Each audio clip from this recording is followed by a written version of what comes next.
He believed their love was a fortress, unshakable and built to last a lifetime. For 10 years, every morning began with her smile and every night ended with a soft kiss. They had built a life together, a beautiful tapestry woven with shared dreams, inside jokes, and the quiet comfort of knowing you have your person. He was a man who believed in forever, not as a fairy tale concept, but as a promise you actively choose to keep, day in and day out. Their home wasn't just a house. It was a sanctuary filled with photo albums chronicling their journey, from awkward first dates to their wedding day, where he'd looked at her and seen his entire future. He worked hard not just for himself, but for them, for the family he hoped they would one day build. He trusted her completely, with his heart, his vulnerabilities, and his deepest secrets. It was a trust as natural as breathing, a fundamental truth in his world. He never once questioned her loyalty, because in his mind, their bond was sacred,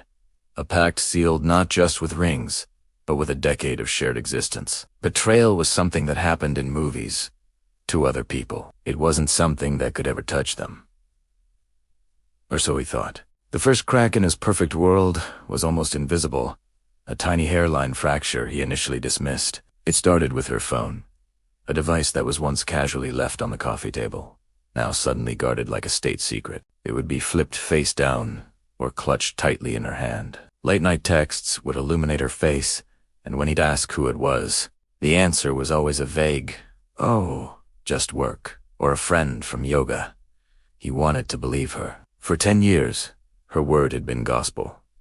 Why would he start doubting her now? Then came the late nights at the office, the sudden weekend trips with the girls that he wasn't invited to. Each excuse was plausible on its own, a single thread that seemed harmless. But slowly, those threads began to weave themselves into a pattern he couldn't ignore. He felt a growing distance between them, a cold draft in the warmth of their home. The easy laughter that once filled their evenings was replaced by a strained silence. When he'd tried to bridge the gap, to pull her close, she'd recoil slightly, an almost imperceptible flinch that sent a shard of ice through his heart. He started to feel like a stranger in his own life, an actor playing a part in a play where he no longer knew his lines. The woman he loved was physically there, but her spirit, her essence, felt miles away, lost in a place he couldn't reach. The breaking point arrived on a Tuesday, a day so ordinary it was cruel. He'd come home early from work, planning to surprise her.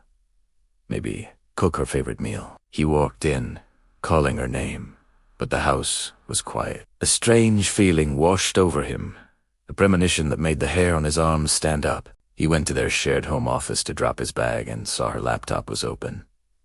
He never snooped. He prided himself on their mutual trust, but a name on the open chat window caught his eye. A man's name from her work he'd heard her mention a few times. Curiosity, or perhaps a desperate need for reassurance, made him look closer. And there it was.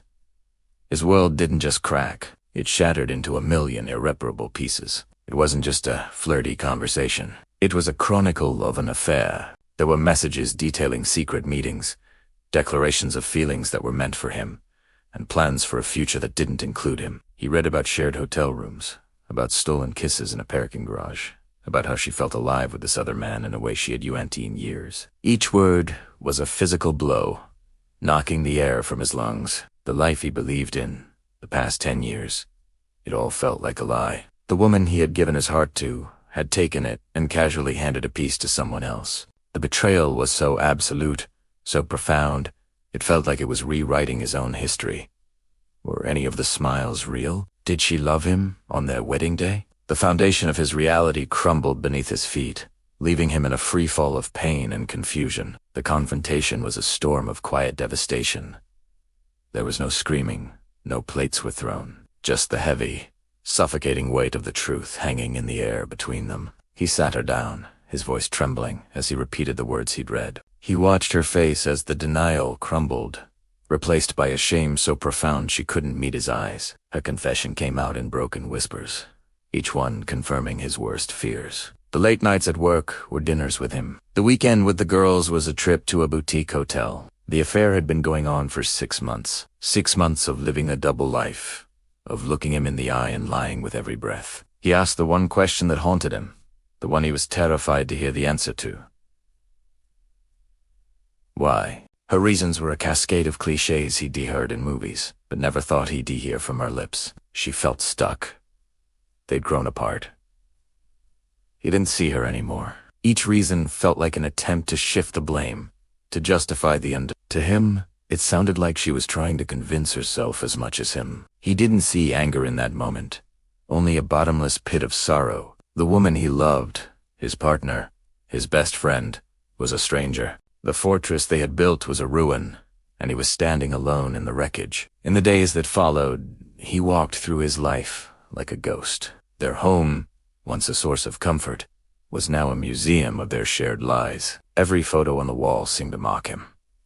Every memory was tainted. He packed a bag, unable to breathe the same air as her. He stayed with a friend, spending his nights staring at the ceiling, replaying their entire relationship in his head, searching for a sign he had missed. He was drowning in a sea of what-ifs and whys. What if he had been a better husband?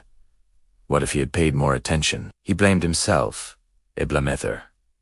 He blamed the world. His friends rallied around him, offering support, but their words felt hollow. They couldn't understand the depth of his pain, the feeling that his entire past had been a fiction. He was mourning more than just a marriage. He was mourning the loss of the reality he had built, the future he had dreamed of, and the man he used to be. The betrayal had not just broken his heart, it had broken his trust in everything, most of all, in his own judgment. But slowly, painstakingly, the process of healing began. It wasn't a straight line. It was a chaotic scribble of good days and terrible days. He started therapy, a space where he could unpack his grief and anger without judgment. He learned that her choices were not a reflection of his worth. Her decision to cheat was about her own emptiness, not his shortcomings. This was a crucial turning point. He started to reclaim his narrative. He stopped letting her betrayal define his past. Yes, the end was a lie, but the 10 years before it held moments of genuine joy, and he allowed himself to remember those without the bitter aftertaste of her deception. He reconnected with old hobbies he'd let slide, joining a hiking club and picking up his guitar again. He started filling the silence, not with sorrow, but with music and the sounds of nature. He was rediscovering the man he was before he was a we. He was finding strength, not in another person, but within himself. He was learning that a happy ending isn't always about riding off into the sunset with someone. Sometimes, it's about finding the courage to walk on your own, toward a new sunrise. He understood now that he hadn't just been in a relationship with her. He had been in a relationship with the idea of forever. And while that idea had been shattered, he was building something new in its place. Something stronger, more resilient, something that belonged only to him. He was rewriting his own story, not as a victim of betrayal, but as a survivor who learned to believe in himself again. Thank you for watching.